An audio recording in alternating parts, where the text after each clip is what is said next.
चित्तौड़गढ़ से जब निकले थे तो महाराणा प्रताप सिंह की वंश से। हाँ। तो हम लोगों में कोई राठौड़ था, कोई कुंवर था, कोई सोलंकी था, कोई चौहान था। नमस्कार, आप देख रहे हैं आजाद समाचार। आप सभी ने इन लोगों को देखा होगा। ये लोग अपने परिचित के मुहताज नहीं हैं। इन्हें हम आम भाषा में लोहगड़िया कहते हैं। लोहगड़िया के जो एक भारत की एक ऐसी समाज है कि इनका न घर होता है, न मकान होता है, और ये अलग अलग क्षेत्रों में जाकर अपना जीवन बसर इस लोहे का काम करते हुए करते हैं। आज हमारे साथ में दादा हैं। हम यहाँ से गुजर रहे थे तो हमने देखा कि आज इनकी स्टोरी बनाई जाए। सबसे पहले आप मुझे बताएं, आपका नाम क्या है? पूरा नाम बताएं। हरिराम। पूरा नाम? हाँ, पूरा हरिराम। हरिराम। हाँ। तो आप हमें ये बताइए, आप प्रॉपर कहाँ के हैं? किस राज्य के हैं? किस जिला के हैं? कहाँ के हैं आप? अब सर, हमको तो कई बाप दादे गुजर गए। हाँ। हमको ये भी मालूम नहीं है कहाँ के हैं, मगर चित्तौड़गढ़ के बोलते थे पहले बाप दादे। हाँ।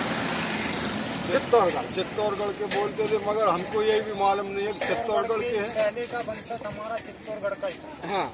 हमारा राजा महाराणा प्रताप सिंह बोलते थे। थोड़ा तेज बोल। हाँ। वहाँ से हम जब से निकले हैं अभी वापस नहीं गए। जी। सर, हमारा हुआ था राहतगढ़ में। अच्छा, ये मध्य प्रदेश में? और ये अपनी सागर जिले में राहतगढ़ है। हाँ हाँ।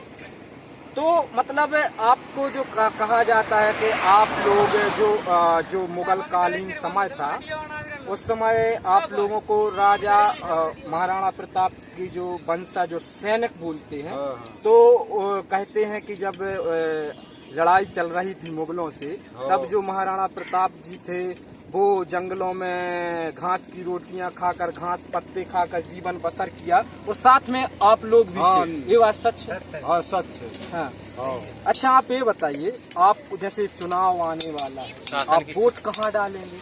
वोट हम कम से कम नहीं तो हम 20 साल से यहाँ तारा दिन वोट डाल रहे। हमारा कोई सहायता ही नहीं होता और कोई मदद ही नहीं मिलता है। हाँ।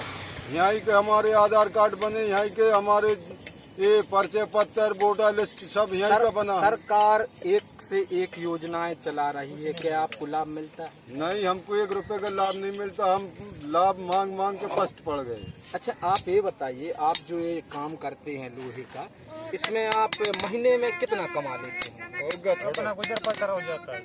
गुजर बसर हो जाता है? गुजर बसर होता है सर। अच्छा। हाँ। अब खर्चा, अगर अब जमाने में महंगाई है, हाँ। अब खर्चा तो परिवार देख के 1000 रुपए का खर्चा है, मगर मजबूरी में हमको 200-400 रुपए में खर्च कर चलाना अच्छा, पड़ता ये है। बताइए, आपको राशन मिलता है? राशन नहीं मिलता। नहीं मिलता। आपका नाम यहीं जुड़ा है? नाम यहाँ ही जुड़ा है, सिर्फ मेरा भरा। अरे किसी को नहीं मिलता इसको यहाँ पर। हाँ। यहाँ पर हम बोलते हैं हमारा राशन कार्ड बनाओ तो बोलता है पटवारी अधिकारी बोलते हैं कि तुम्हारा जन्मभूमि बताओ, तुम्हारा जाति प्रमाण पत्र बताओ। तो आप हमारा जैसे जाति प्रमाण पत्र बताते तो बोलते हैं कि तुम्हारा ये जात नहीं है। ये जात नहीं। ये जात नहीं है। तो आप जैसा कि देख रहे हैं, ये भारत की सबसे बड़ी समस्या है। इनको महाराणा प्रताप का वंशज कहा जाता है, लेकिन आज ये जिंदगी अपनी जो गुजर बसर कर रहे हैं वो अलग अलग क्षेत्रों में जाकर करते हैं। इनको जैसा कि इन्होंने बताया कि इनको कोई लाभ नहीं मिलता है।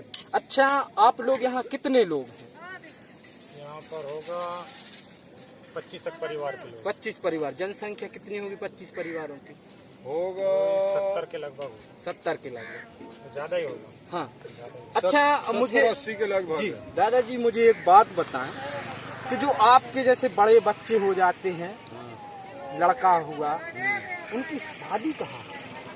शादी सर अब यहाँ ही होती है। यही करते हैं। कहाँ? यही करते हैं देश में। नहीं नहीं, देश में तो ठीक है। कहने का मतलब ये है कि जैसे आपका 25 परिवार है, हाँ। आपकी लड़की हुई, किसी की लड़की हुई, तो शादी उनके मतलब इसी परिवार में कर देते हैं कि जैसे दूसरे गांव में जो आपके लोग हैं उनके यहाँ करते हैं? नहीं, दूसरे गाँव में भी कर देते हैं, यहाँ पर भी कर देता है। जहाँ अच्छा, परिवार के परिवार में शादी हो जाती है? हमारे में अलग होती है। तो आप होता हमारे कबीले वालों में। कबीले, तो उसकी कोई जाति होती होगी, किस जात में हम शादी करेंगे? जी। कौन सी, आपकी कौन सी जाति है, आपको मालूम है? तो भाई हमारी जाति अब हमारे भाषा में आपको बताएंगे नहीं समझेंगे आप। फिर भी आप हमारे दर्शक समझेंगे। भाई पहले बाप दादा बताते थे कि हम चित्तौड़गढ़ से जब निकले थे तो महाराणा प्रताप सिंह की वंश से हैं। हाँ, तो हम लोगों में कोई राठौड़ था, कोई कुंवर था, कोई सोलंकी था, कोई चौहान था, ऐसे गोत अलग अलग थे।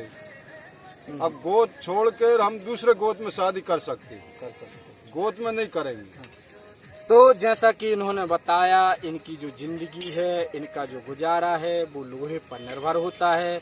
इन्होंने कहा कि सरकार से हमें कोई योजनाएं नहीं मिलती हैं। तो सर लोहे में भी अब नहीं हो रहा है ना, तो अब ये मशीनें चल गई, ट्रैक्टर हार्वेस्टर चल गए। अब मजदूरों को मजदूरी मिलती नहीं है, क्या मजदूरी करेंगे। अब हंसिया नहीं बिकता, टंगिया कुलाड़ी नहीं बिकती है, बसूला नहीं बिकता, ये बखर के दतुआ पांच ये कोई नहीं बिकता। अब क्या करो, कहाँ पेट पालेंगे हम। तो आप लोगों को मैं बताऊं कि इस जो समाज के लोग हैं, जो ये लोग हैं, ये इनका महल है।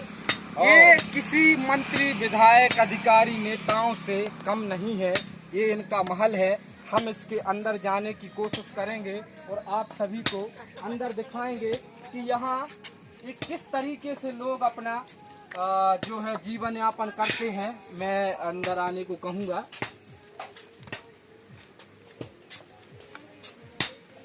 तो आप यहाँ अंदर देखिए, ये देखिए, इसको क्या बोलते हैं दादा? ये बैलगाड़ी बोलते हैं। बैलगाड़ी? हाँ, बंडी बोलते हैं। हाँ। तो अंदर क्यों रखे इसको? अब बाहर रखेंगे तो वो सड़ जाएगी। हाँ, आ जाओ। लकड़ी का हैगा, सड़ जाएगी। बाहर रखेंगे तो कहाँ रखेंगे, बाहर नहीं रखेंगे। अब घर मकान है ही नहीं, कहाँ रखेंगे, बाहर अंदर नहीं रखेंगे। तो आप देखिए कि यहाँ कितना शानदार लग रहा है। यहाँ कुछ महिलाएं हैं, मैं उनसे भी चर्चा करूंगा कि और एक किसी महल से कम नहीं है, बढ़िया। अच्छा ये बताइए, जो बरसात आती है तो ये चूता नहीं है? मतलब इसमें पानी चूता है, पानी भर जाता है और नीचे से पानी बहाता है। फिर अब क्या करो, खाट के ऊपर बैठ के खाना बनाते हैं।